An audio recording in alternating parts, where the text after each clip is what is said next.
அருட்பெரும் ஜோதி அருட்பெரும் ஜோதி தனிப்பெரும் கருணை அருட்பெரும் ஜோதி எல்லாம் செயல்கூடும் என் ஆணை அம்பலத்தே எல்லாம் வல்லான் தனையே ஏத்து. ஓம் ஸ்ரீ ராமலிங்காபயம். ஓம் ஸ்ரீ ராமலிங்காபயம். ஓம் ஸ்ரீ ராமலிங்காபயம். எல்லோருக்கும் வணக்கம். இது எனது யூடியூப் சேனலான எல்லாம் செயல்கூடும் வள்ளலார். நான் வள்ளலார் முத்து பேசுகிறேன். இன்றைய பதிவில் நாம் மாயை வலிக்கு அலுங்கல் என்ற தலைப்பில் வரக்கூடிய 3வது பாடலுக்கான விளக்கத்தை பார்க்க இருக்கின்றோம். முதலில் நான் பாடல் வரிகளை படிக்கின்றேன், பின்பு விளக்கத்தை பார்ப்போம். விழியை தூர்க்கின்ற வஞ்சரை விளைந்தேன், விருந்திலே உணவருந்தி ஓர் வயிற்று குழியை தூர்க்கின்ற கொடியரில் கொடியேன். கோப வையனேன் பாபமே பயின்றேன், வழியை தூர்ப்பவர்க்கு உளவு உரைத்திடுவேன்.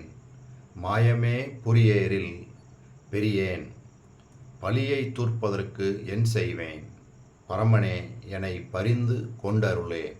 இதுதான் இந்த பாடல். இதில் வள்ளல் பெருமான் என்ன சொல்கிறாங்க அப்படின்னா, மேன்மையான விஷயங்களை மறைத்து உண்மை விளக்கம் இன்னதென்று தெரிய ஒட்டாமல் தடுக்கும் வஞ்சர்கள் கூட்டத்தை விரும்பியும் விருந்து உணவை வைராகிய குழி முழுவதும் நிரப்பி உண்டு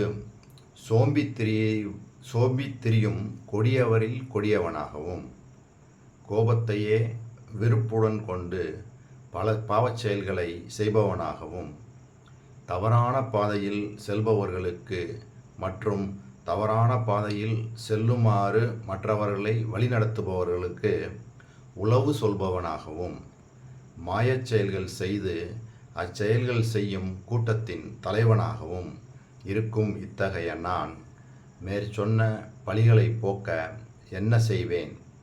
எல்லாம் வல்ல இறையே, என்னை அன்பால் அணைத்து நினது அருளை கொடுத்து உய்யும் வகை செய்வித்து அருள்க அப்படின்னு வள்ளல் பெருமான் இறைவன்கிட்ட இந்த விண்ணப்பமாக வைக்கிறாங்க. அதாவது இதெல்லாம் நமது குறைகளை அவரது குறைகளாக எடுத்துக்கொண்டு அந்த மனம் நொந்து தான் இறைவன்கிட்ட இந்த விண்ணப்பமாக வைக்கிறாங்க. இந்த மாதிரி விஷயங்கள்லாம், இந்த மாதிரி கெடுகுணங்கள்லாம் இருந்ததுன்னா இறைநிலையை அடைய முடியாது. அதனால் இந்த மாதிரி குணங்கள்லாம் போகணும் அப்படின்றது தான் அவருடைய விருப்பம். அதனால தான் எல்லா பாடல்கள்லையும் இந்த மாதிரியே பாடிட்டு வராங்க. சரி, இப்போ இந்த படித்ததில் உங்களுக்கு எல்லாமே ரொம்ப கிளியராகவே தெரியுது என்னென்ன குணங்கள் கெடு குணங்கள்னு. இதில் இந்த பதிவில் நம்ம என்ன பார்க்க போகிறோம்னா, விருந்திலே உணவருந்தி ஓர் வயிற்றுக்குழியை தூர்க்கின்ற கொடியரில் கொடியேன். அதாவது விருந்து உணவை வைராகிய குழி நிரம்பு மட்டும் உண்டு சோம்பித்திரியும் கொடியவரில் கொடியவனாக இருக்கின்றேன். சரி, அப்போ உணவை பற்றி வள்ளல் பெருமான் என்ன சொல்லியிருக்கிறாங்க?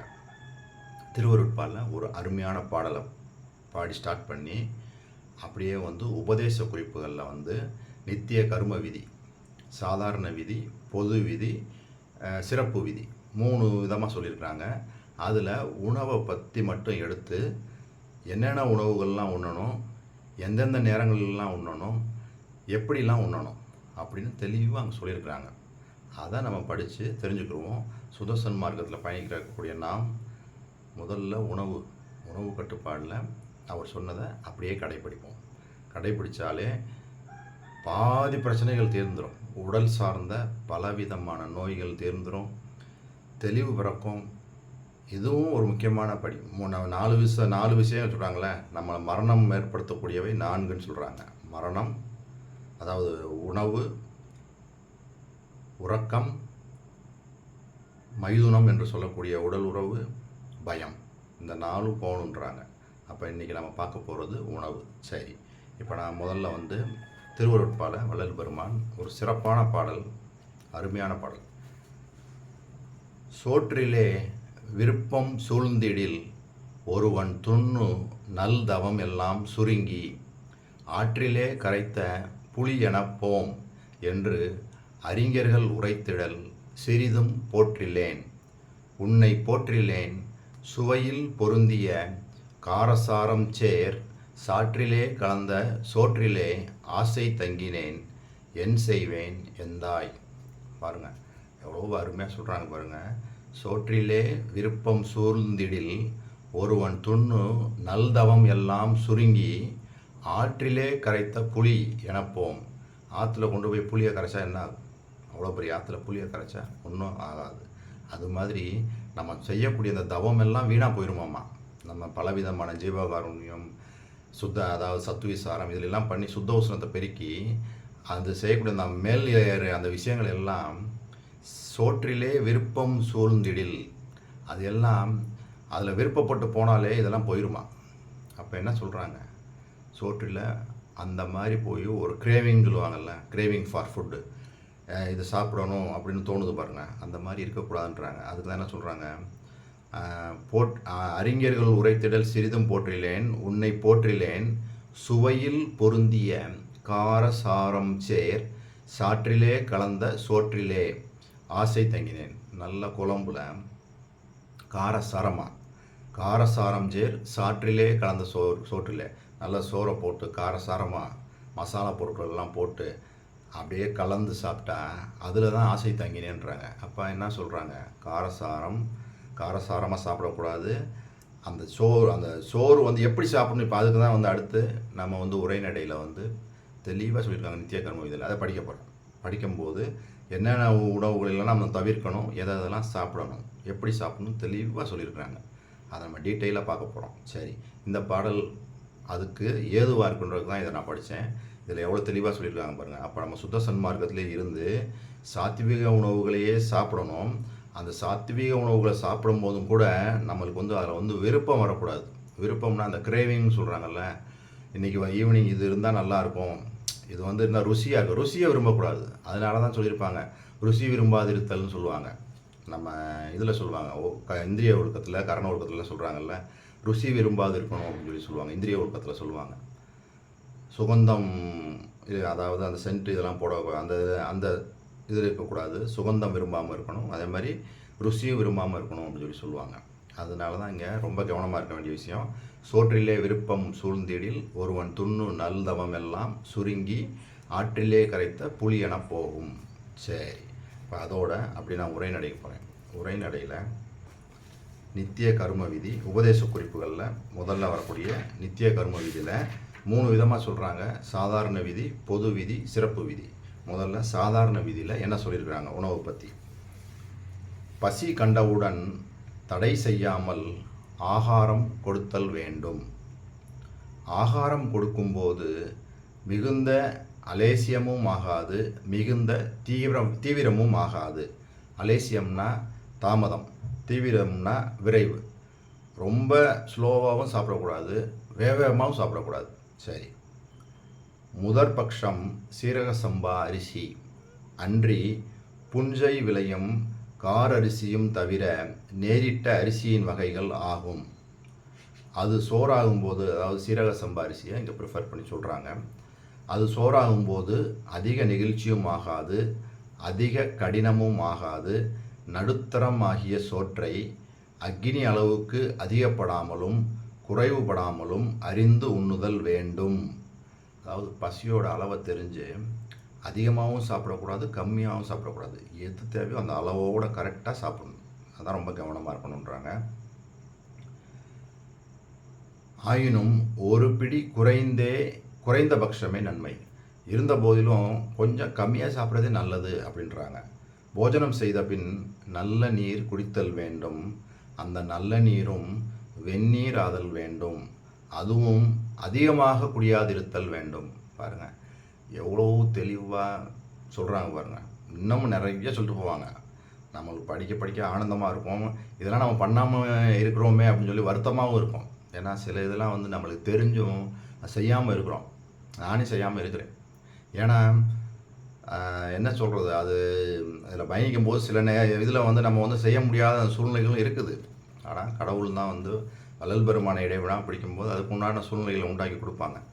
ஏன்னா எல்லாமே நம்ம பெர்ஃபெக்டாக பண்ணணும்னு தான் நினைக்கிறோம். சில இது வந்து பண்ண முடியாமல் நம்ம மாட்டிக்கிறோம். எல்லாமே பண்ணணும், 100% பண்ணியே ஆகணும். பண்ணினாதான் நம்மளுக்கு இந்த தேகம் வந்து நிலைக்கும். இல்லாட்டினா ஏகதேசம் பண்ணுறது பண்ணாமல் விடுறது அப்படிலாம் இல்லை. என்ன சொல்லியிருக்கிறாங்க அப்படியே 100% ஃபாலோ பண்ணோம்னா கண்டிப்பாக வந்து தேகத்தில் சிறப்பான மாறுதல்கள் ஏற்படும். வள்ளல் பெருமான் சொன்ன அந்த நிலைகள்லாம் ஏற்படும். அதில் எந்த ஒரு டவுட்டும் கிடையாது. அப்போ இப்போ நான் சொன்ன இந்த வரிகள் உங்களுக்கு பிடிச்சிருக்கும்.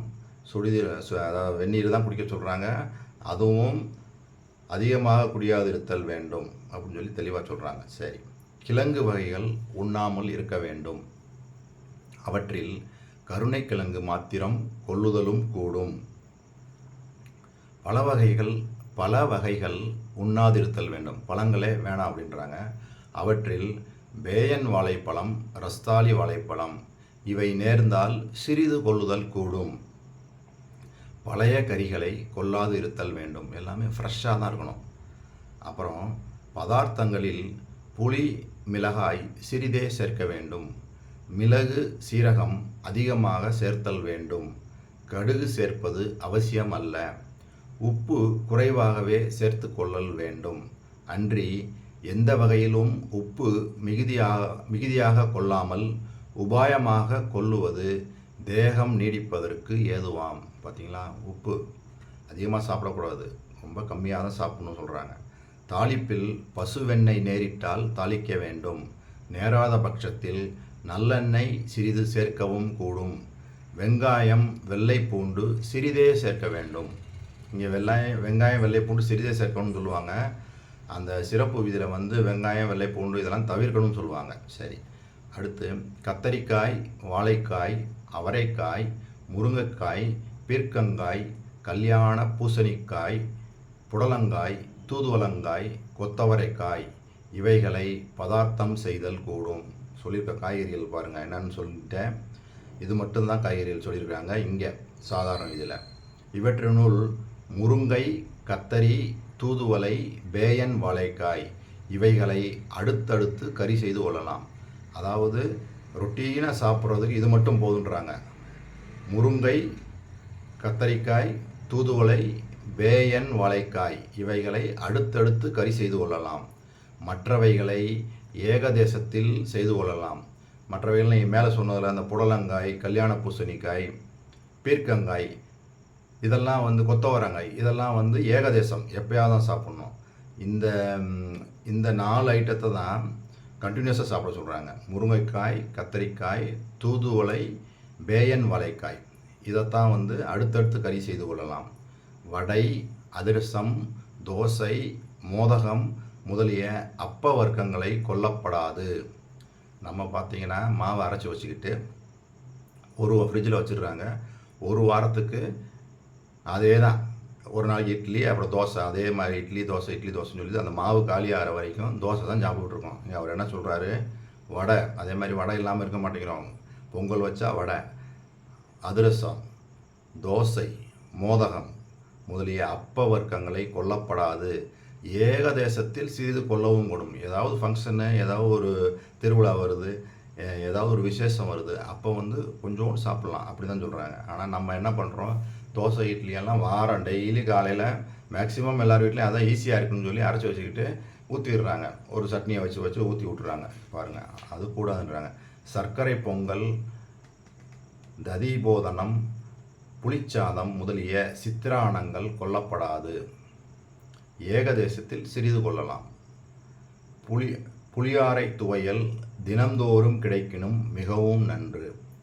கரிசலாங்கண்ணி கீரை, தூதுவளைக்கீரை, முன்னைக்கீரை, பசலைக்கீரை, முருங்கைக்கீரை இவைகளை பருப்போடு சேர்த்தும் மிளகோடு சேர்த்தும் புளியிட்டும் தாளித்தும் கறி செய்து கொள்ளவும் கூடும். மற்ற கீரைகள் ஏகதேசத்தில் நேரில் சிறிது கொள்ளவும் கூடும். கீரை வகைகளில் என்ன வேணும்னு சொல்லிட்டாங்க. அதாவது கீரையில் வந்து என்ன சொல்கிறாங்க, கரிசலாங்கண்ணி கீரை, தூதுவளை கீரை, முன்னைக்கீரை, பசலைக்கீரை, முருங்கைக்கீரை இதில் பருப்போடு சேர்த்தோ மிளகோடு சேர்த்தோ புளியிட்டோ தனித்தோ கறி செய்து கொள்ளலாம்ன்றாங்க. மற்ற கீரைகளை வந்து ஏகதேசம் எப்போயாவது தான் சாப்பிடணுன்றாங்க. புளித்த தயிர் சேர்த்தல் கூடும். பருப்பு வகைகளில் முளை கட்டாத துவரம்பருப்பு அல்லது முளை கட்டின துவரம்பருப்பு மிளகு சேர்த்து கடைதல், துவட்டல், துவையல் செய்தல், குழம்பிடல், வேறொன்றில் கூட்டல் முதலியவையாக செய்து நெய் சேர்த்து கொள்ளுதல் கூடும். அந்த நெய்யை மிகவும் சேர்க்கப்படாது. மற்ற பருப்பு வகைகள் அவசியமல்ல. பாருங்கள், பருப்பில் வந்து துவரம் பருப்பு தான் சொல்கிறாங்க, மற்ற பருப்பு எதுவுமே தேவையில்லை. ஏகதேசத்தில் நேர்ந்தால் சேர்த்து கொள்ளவும் கூடும். எப்பயாவது வேணால் மற்ற பருப்புகளை சேர்த்து கொள்ளலாம். சுக்கை சுண்ணாம்பு தடவி சுட்டு மேலெழுக்கை சுரண்டி போட்டு சூரணமாக்கி வைத்து கொண்டு நல்ல ஜலத்தில் கொஞ்சம் போட்டு 3/5 பங்கு நீர் சுண்ட 2 பங்கு நீர் நிற்க காய்ச்சி அதை தாகம் கொள்ளுதல் வேண்டும்.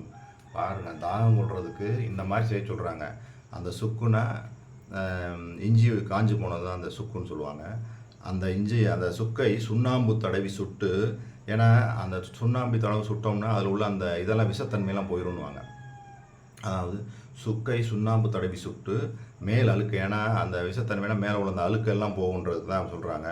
நல்ல அதாவது மேலழுக்கை சுரண்டி போட்டு சூரணமாக்கி வைத்து கொண்டு நல்ல ஜலத்தில் கொஞ்சம் போட்டு 3/5 பங்கு நீர் சுண்ட 3 பங்கு நீர் சுண்ட 2 பங்கு நீர் நிற்க.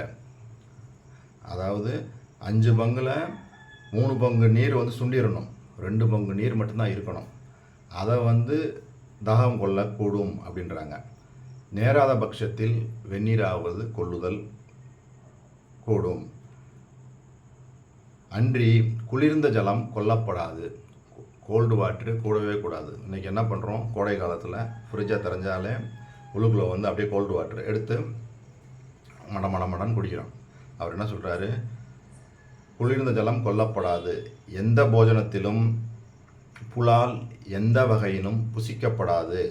எப்படிப்பட்ட போஜனமாயினும் சிறிது குறைவாகவே புசித்தல் வேண்டும்.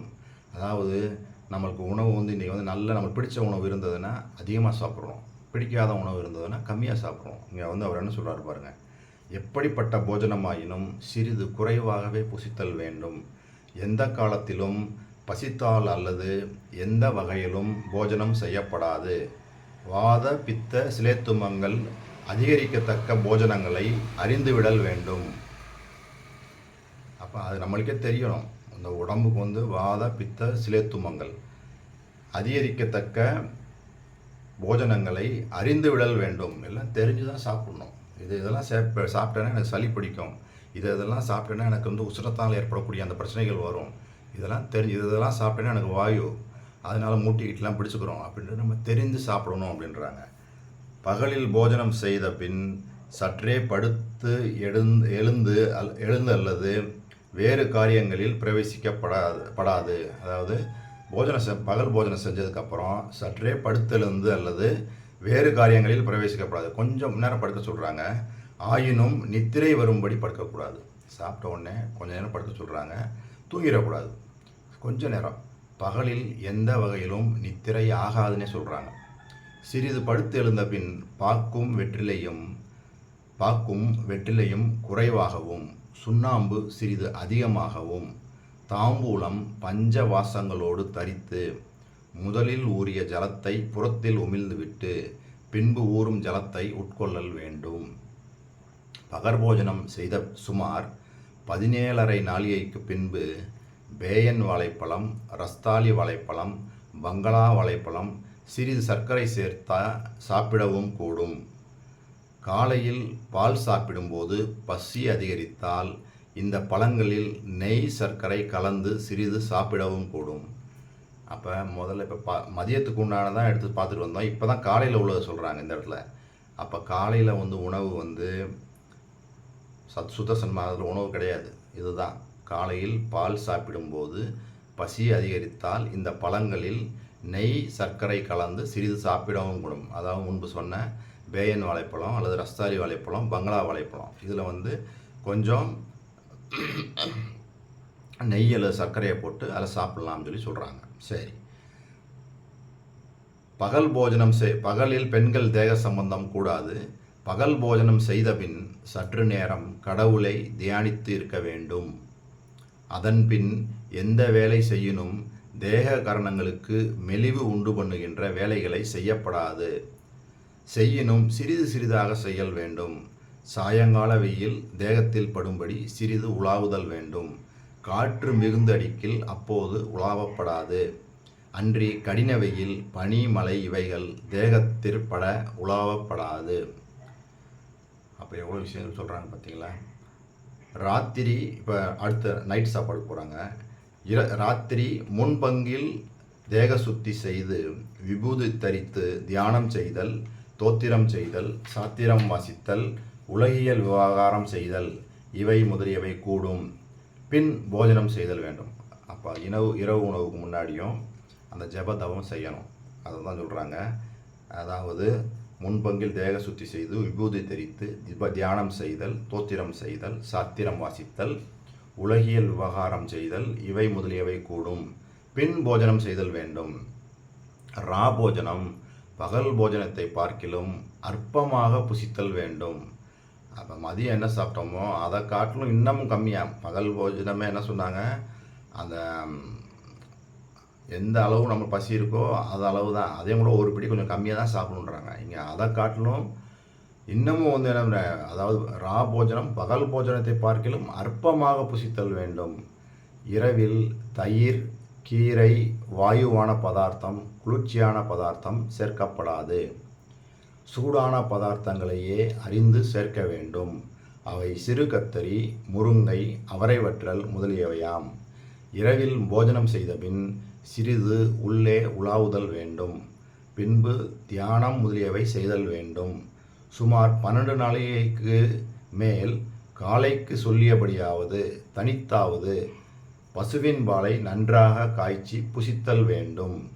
பின் சிறிது நேரம் சென்று சுமார் 15 நாளிகையில், அதாவது 6 மணி நேரம் கழிச்சு, சுண்ணாம்பும் மிகவும், அதாவது 15 நாளிகையில் பாக்கும் சுண்ணாம்பும் மிகவும் குறைய வெற்றிலை மிகவும் 15 நாளிகையில் பாக்கும் சுண்ணாம்பும் மிகவும் குறைய வெற்றிலை மிகவும் அதிகப்பட கலந்து பஞ்சவாசத்தோடும் போட்டுக்கொண்டு முதல் ஜலத்தை உமிழ்ந்து பின்வரும் ஜலத்தை உட்கொண்டு திப்பியை உமிழ வேண்டும். மற்ற வேளையும் தாம்பூலத்தின் திப்பியை உமிழுதல் அவசியம். அந்த தாம்பூலம் பண்ணிட்டு அந்த சக்கரை இருக்கும் பார்த்தீங்கன்னா, அதை வந்து துப்பிடணும் அப்படின்றாங்க. அதாவது 15 நாளிகையில் பாக்கும் சுண்ணாம்பும் மிகவும் குறைய வெற்றிலை மிகவும் அதிகப்பட கலந்து பஞ்சவாசத்தோடும் போட்டுக்கொண்டு, இங்கே வந்து வெற்றிலை அதிகமாக போட சொல்கிறாங்க. பாக்கும் சுண்ணாம்பு வெற்றிலை, அதில் வெற்றிலை அதிகமாக போட்டு அந்த சக்கையை உமிழ்ந்துடணும் அப்படின்னு சொல்லி சொல்கிறாங்க. அப்புறம் அப்படியே போகிறவங்க அடுத்து, பெண்களுடன் தேக சம்பந்தம் செய்ய வேண்டின் முன் 1 நாளிகை பரியந்தம் மனத்தை தேக சம்பத்தில் வையாது வேறிடத்தில் வைத்து பெண் சம்பந்தம் செய்வதற்கு தொடங்கல் வேண்டும் இப்படின்னு சொல்லி இதில் போயிட்டே வரவங்க. அடுத்து உணவு பற்றி என்ன சொல்கிறாங்கன்னா, இதில் வந்து உணவை பற்றி அவ்வளோதான் வருது. அதுக்கப்புறம் ஆமாம், அப்போ தேக சம்பந்தத்தை பற்றி சொல்கிறாங்க. அப்படியே வந்து அது தொடர்ச்சியாக ஆமாம். அப்போ சாதாரண விதியை பொறுத்த வரைக்கும் உணவு சம்பந்தமாக இவ்வளோ விஷயங்கள் சொல்லியிருக்கிறாங்க. பொது விதியில் ஒரே ஒரு பாயிண்ட் தான் சொல்கிறாங்க. பழஞ்சோறு, பழங்கறி, எருமைப்பால், எருமை தயிர், மோர், நெய், செம்மறிப்பால், தயிர், மோர், நெய், கேழ்வரகு, வரகு, திணை, சாமை, பருப்பு வகை, அதிரசம், அப்பம், சுகியம் முதலிய சிற்றுண்டி, தயிர்ச்சோறு, புளிச்சோறு முதலிய சித்திரானம், காரரிசிச்சோறு, முளைக்கீரை, அகத்திக்கீரை, முன்னை முதலான இலைக்கறி, சுரை, பூசணி, பரங்கி, பீர்க்கு, புடல், பாகல், கடுகு, புலால், மாமிசம் முதலிய விலக்குகளை நீக்கி விதித்தவைகளை புலால், மாமிசம் முதலிய விலக்குகளை நீக்கி விதித்தவைகளை அனுசரித்தல் அப்படின்னு சொல்லி இந்த பொது விதியில் சொன்னாங்க. சரி, அடுத்து சிறப்பு விதி. அப்போ முதல்ல சொன்ன சாதாரண விதி பொதுவாக இதில் இருக்கிறவங்களுக்கு, பொது விதின்றது வந்து ஜென்ரல் எல்லாருக்கும் உள்ளது. சிறப்பு விதின்றது வந்து சாத்தியர்களுக்கு, அதாவது ரொம்ப தீவிரமாக சுத்த சன்மார்க்கத்தில் பயணிக்கிறவங்களுக்கு இந்த சிறப்பு விதி பொருந்தும். இதில் வந்து உணவை பற்றி என்ன சொல்கிறாங்கன்னு பாருங்கள். நித்தியம் சூரிய சூரியோதயமாக 5 நாளிகைக்கு முன்னே நித்திரை நீங்கி எழுந்திருத்தல். சூரிய உதயத்துக்கு 5 நாளிகைக்கு முன்னாடி எந்திரிக்க சொல்கிறாங்க. அதாவது சூரிய உதயத்துக்கு 2 மணி நேரத்துக்கு முன்னாடி எந்திரிக்க சொல்கிறாங்க ஃபஸ்ட்டு பாயிண்டில். இதே வந்து பின்னாடி வந்து என்ன சொல்லுவாங்கன்னா, சரி அப்புறம் பார்ப்போம். முதல்ல இதில் உள்ளதுக்குள்ளே படிச்சுட்டு அப்புறம் பார்த்துடலாம். 2 எழுந்தவுடன் விபூதி தரித்து சற்று நேரம் செவ்வையாக உட்கார்ந்து கடவுளை ஊன்றி நினைத்து எழுதல். அங்கனம் எழுந்து சிறிதும் தாமதியாமல் மௌனமாக சிறிது தூரம் நடந்து எவ்விடத்தில் மல உபாதி நேரிடுகின்றதோ அவ்விடத்தில் அப்பொழுதே ஒன்றும் சேஷ்டை இல்லாமல் விரைவில்லாமல் இருந்து அறவிடுதல். அதாவது எங்கே வந்து அந்த மலம் வர்ற மாதிரி இருக்குதோ அப்பயே வந்து அடக்கக்கூடாதுன்றாங்க. மல ஜலத்தை அடக்காமல் அந்த இடத்துலையும் அப்படியும் அதாவது அந்த ஃப்ரீயாக போகிற மாதிரி பார்த்துக்கிறணும் அப்படின்றாங்க. அடுத்து பொற்றலை கையாந்தகரை கரிசிலாங்கண்ணி இவைகளில் ஒன்று கொண்டு உள்ளே சிறிது சாரம் போகவும் கபநீர் பித்த நீர் வெளியாகவும் தந்த சுத்தி செய்தல். ஏற்கனவே தந்த சுத்தி செய்தலை பற்றி நான் ஒரு வீடியோ போட்டிருக்கேன். ரொம்ப முதல்ல ஒரு 6, 7, 8 மாதத்துக்கு முன்னாடி இருக்கும்.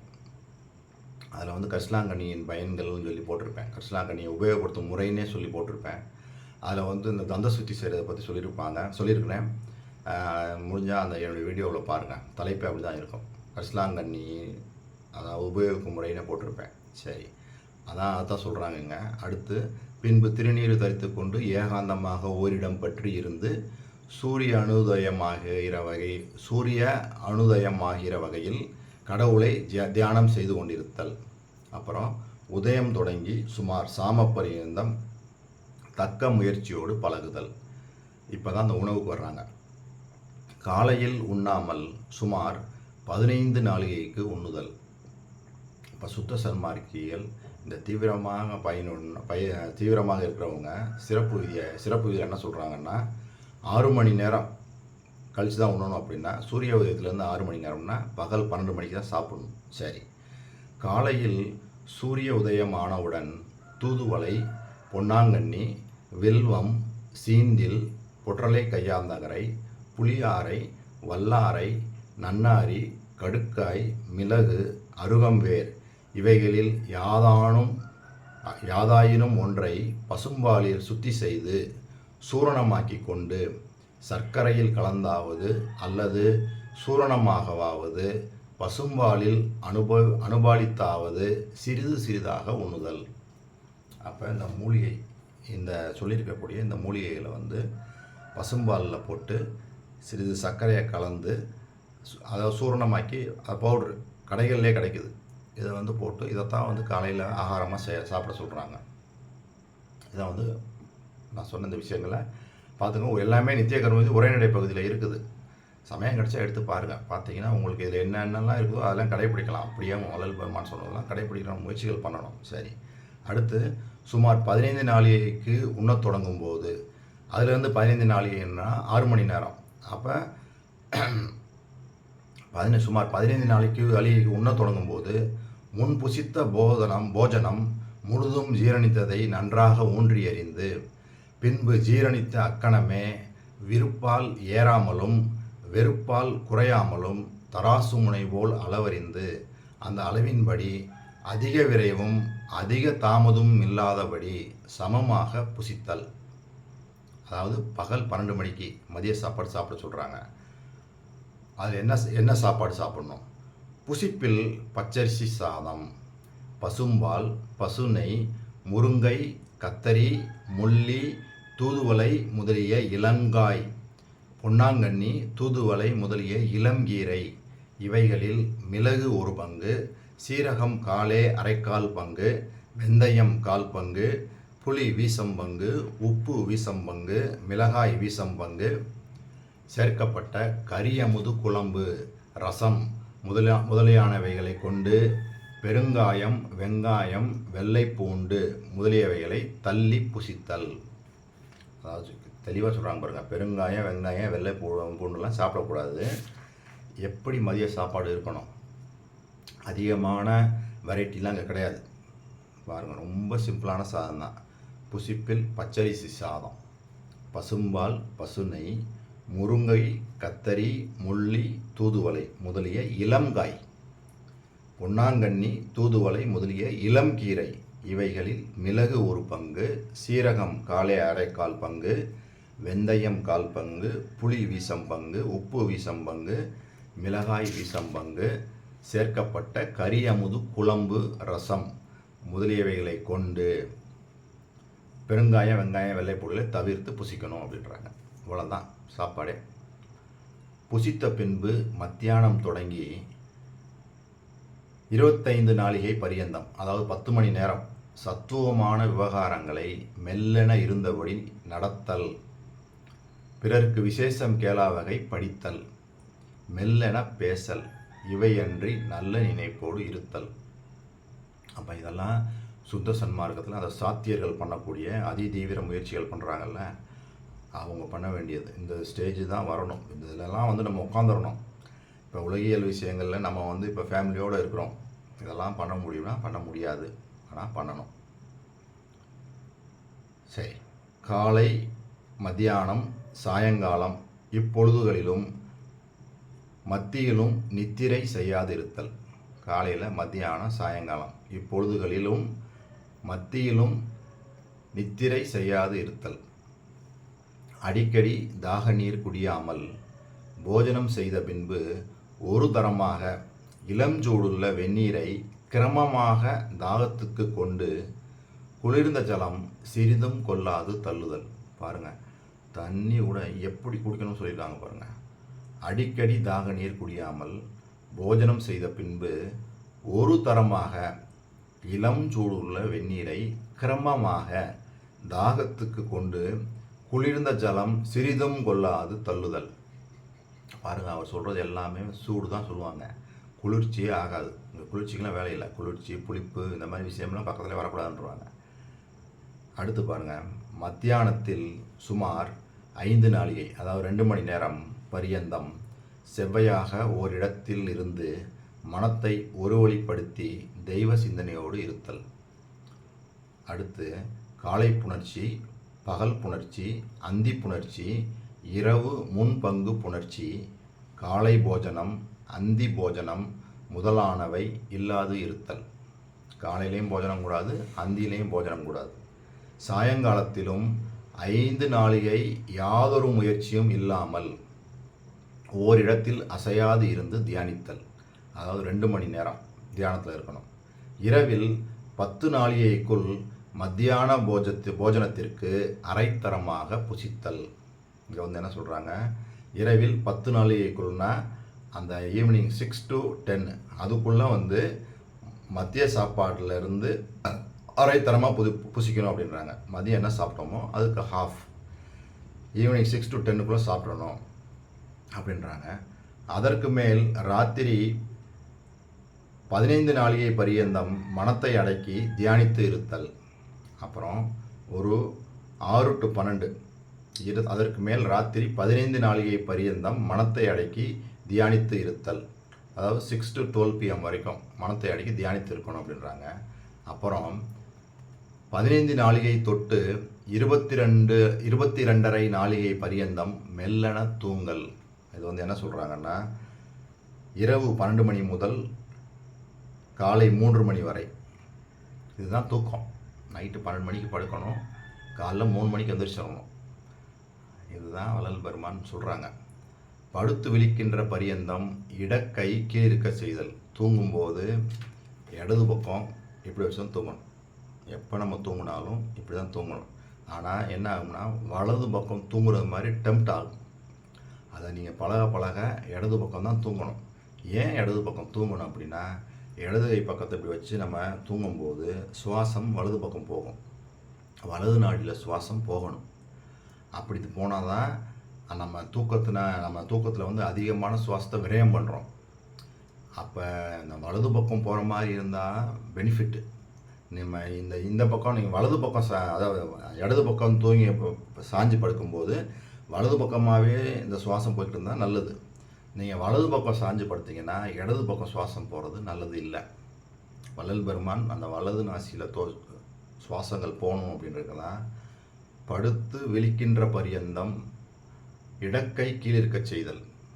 படுத்து விழிக்கின்ற வரைக்கும் 12 மணிக்கு படுக்கிறீங்க, 3 மணி வரைக்கும் இடது பக்கமாகவே தான் படுக்கணும். படுத்து வலது பக்கம் சுவாசம் இருக்க மாதிரி பார்த்துக்கிறணும் அப்படின்றாங்க. ஆகாரம் அறை, நித்திரை அறைக்கால், மைதுனம் வீசம், பயம் பூச்சியம் ஆக பெறுதல். இதோட அந்த சிறப்பு விதி முடியுது. கடைசியாக என்ன சொல்கிறாங்க பாருங்கள். ஆகாரம் அறை, நித்திரை அறைக்கால், மைதுனம் வீசம், பயம் பூஜ்யம் ஆக பெறுதல். இதுக்கு நான் விளக்கம் சொல்கிறேன் பாருங்கள். ஆகாரம் அறைனா 1/2, அதாவது 2 வேளை மட்டும்தான். நம்ம இப்போ எத்தனை வேளை சாப்பிட்றோம்னு அவங்களுக்கு தெரியும். சரி, அதை நான் சொல்ல விரும்பலை. ஆகாரம் அறை 1/2, 2 வேளை மட்டும். காலை உணவு கிடையாது. அந்த பால் சாப்பிட்லாம், தேவைப்பட்டால் வாழைப்பழம் சாப்பிட்லாம், ரைட்டு. 2 நித்திரை அரைக்கால் 1/8, 3 மணி நேரம் மட்டும்தான். இரவு 12 மணிலேருந்து காலையில் 3 மணி, ஒன்லி 3 hours. மைதுனம் செக்ஸு, அதாவது உடல் உறவு.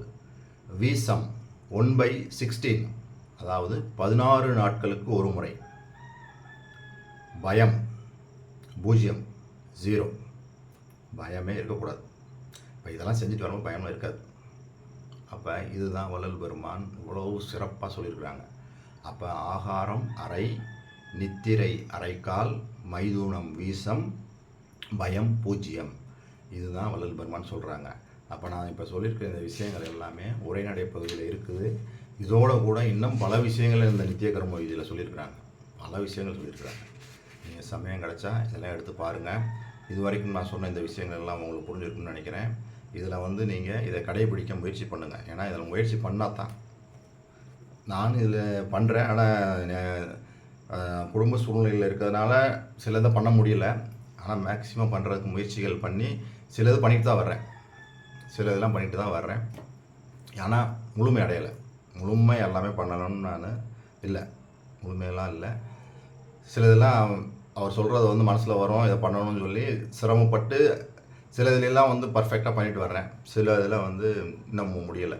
உணவு முக்கியமாக உணவு அவர் சொல்கிற மாதிரி அதை செய்ய முடியல. ஏன்னா அதுக்கு குடும்ப உறுப்பினர்களுடைய ஒத்துழைப்பு கண்டிப்பாக வேணும். இப்போ அவர் சொல்கிறாரு, சாதாரண விதியில் என்ன சொல்கிறாரு, சீரக சம்பாரிச்சு சொல்கிறாரு. சிறப்பு விதியில் சொல்கிறாங்க பச்சரிசி சொல்கிறாங்க. இது ரெண்டுமே வீட்டில் செய்ய சொன்னோம்னா செய்வோம். சீரக சம்பாரிசி அதெல்லாம் விலை அதிகமான விலை அப்படின்றாங்க. பச்சரிசியா, ஆனால் பச்சரிசி அவர் சாப்பிட சொல்லியிருக்காங்க. இதெல்லாம் சூடு. இந்த பச்சரிசிலாம் பார்த்தீங்கன்னா சூடு. வள்ளல் பெருமான் ப்ரிஃபர் பண்ணுற எல்லா உணவுகளுமே சூடை தான் சொல்லியிருப்பாங்க. குளிர்ச்சிக்கே அவர் போகவே மாட்டாங்க. உடம்பு எப்போயுமே சூடாக தான் வச்சுருக்கணுன்ற மாதிரி தான் சொல்லுவாங்க. அந்த மாதிரி ஒரு எக்ஸாம்பிளுக்கு தான் சொன்னேன். அந்த மாதிரி சில இதெல்லாம் பண்ண முடியல. ஏன்னா வீட்டில் உள்ளவங்க அதனால தான் வள்ளல் பெருமான் என்ன சொல்கிறாங்க, அந்த சுத்த சன்மார்க்கிகள் அவங்கள்ட்ட இருந்து தான் ஆகாரம் வாங்கி சாப்பிட்ணுன்னு சொல்கிறாங்க. இப்போ நம்ம மட்டும் சுத்த சன்மார்க்கத்தில் இருக்கணும்னு வச்சுக்கோங்களேன். வீட்டில் உள்ளவங்களும் அதில் வரணும். வந்தால் தான் இதுக்கு கோஆப்ரேட் பண்ணுவாங்க. இப்போ நம்ம இதை விரும்பி சொன்னாலுமே அவங்கள அந்த உணவில் விருப்பம் இருக்காது. இப்போ நீங்கள் பச்சரிசி சாதம் அது அவ்வளோ டேஸ்ட்டாக இருக்கான்னு கூட அவங்களுக்கு தோணும். இல்லை அது பிடிக்கணுன்ற அவசியமும் இல்லை. சீக்கிரமாக குழஞ்சிரும், இல்லை ஒரு மாதிரி இருக்கும், இல்லை விரைப்பாக இருக்கும், ஏதோ ஒன்று சொல்லுவாங்க. அவங்க இப்படியே அவங்க இந்த சாதாரண சாப்பாடு சாப்பிட்டு பழகிட்டாங்களா, அந்த ருசி அதிலேருந்து அவங்க வர்றதெல்லாம் அவ்வளோ ஈஸி கிடையாது. அப்போ இந்த மாதிரி இதெல்லாம் இருக்குது. இதெல்லாம் இருக்குதுன்னா நம்ம இதை எப்படி பண்ண முடியும்? அப்போ நம்ம தான் as days goes on, அதாவது கொஞ்ச நாள் அப்படியே போக போக நம்ம சொல்லி தான் அவங்க கொண்டு வரணும். அதனால தான் நம்ம என்ன பண்ணணும், அவங்களையும் நம்மளை என்ன பண்ணணும், சுத்த சன்மார்க்கத்துக்கு வர வைக்கணும். எவ்வித தந்திரத்தினாவது வர வைக்கணும்.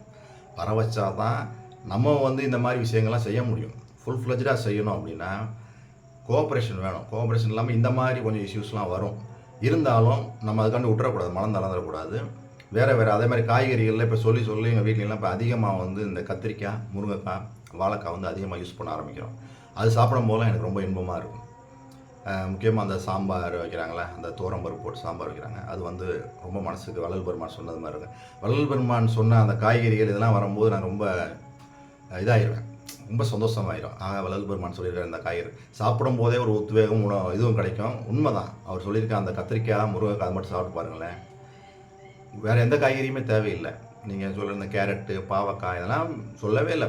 கேரட்டு, பாவக்காய், இப்போ உள்ள மாடர்ன் டேல என்ன சொல்கிறேன், கேரட்டு, பாவக்காய் ஏதோ சொல்கிறேன். கிழங்கு வகைகள்லாம் தூக்கி தூரம் வச்சுருக்கிறேன். நானும் உருளைக்கிழங்குலாம் தொடுறதே இல்லை.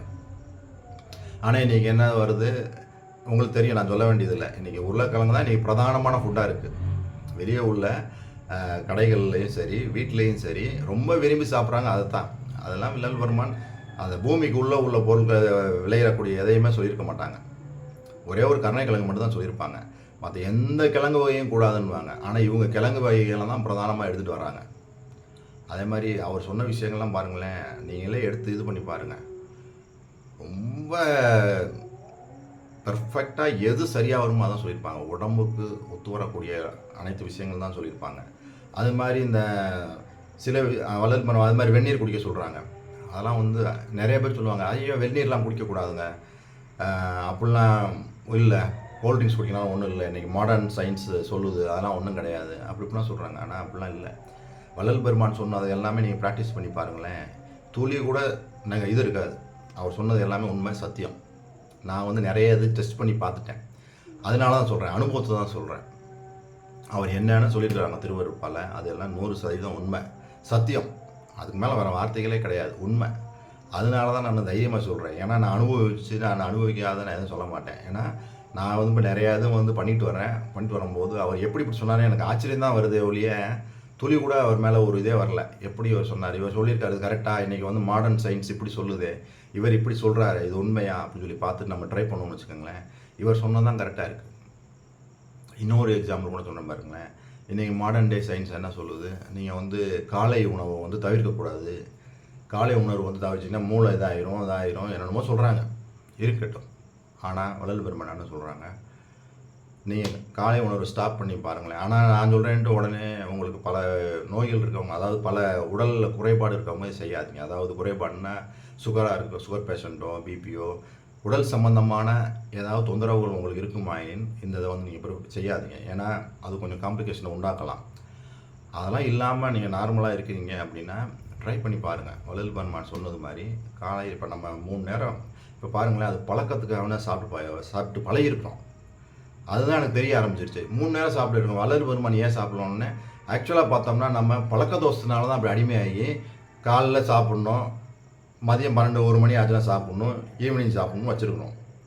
வள்ளல் பெருமான் சொன்னது மாதிரி காலை ஆகாரத்தை ஸ்டாப் பண்ணிவிட்டு அவர் சொன்னது மாதிரி அந்த மூலிகையை போட்டு அந்த பால், இந்த கரிசலாங்கண்ணி பவுடரோ அல்லது தூதுவளையோ ஏதோ ஒரு இதை போட்டு சக்கரை வந்து அந்த பால், அந்த வாழைப்பழம் தேவைப்பட்ட பசி எடுத்த வாழைப்பழம் சாப்பிட்டுட்டு காலை ஆகாரத்தை தவிர்த்துட்டு நீங்கள் மதியம் அப்புறம் இரவு அவர் சொன்னது மாதிரி சாப்பிட்டு பாருங்களேன், உடம்புல வந்து மலம் ஒரு துளி கூட தங்காதுங்க.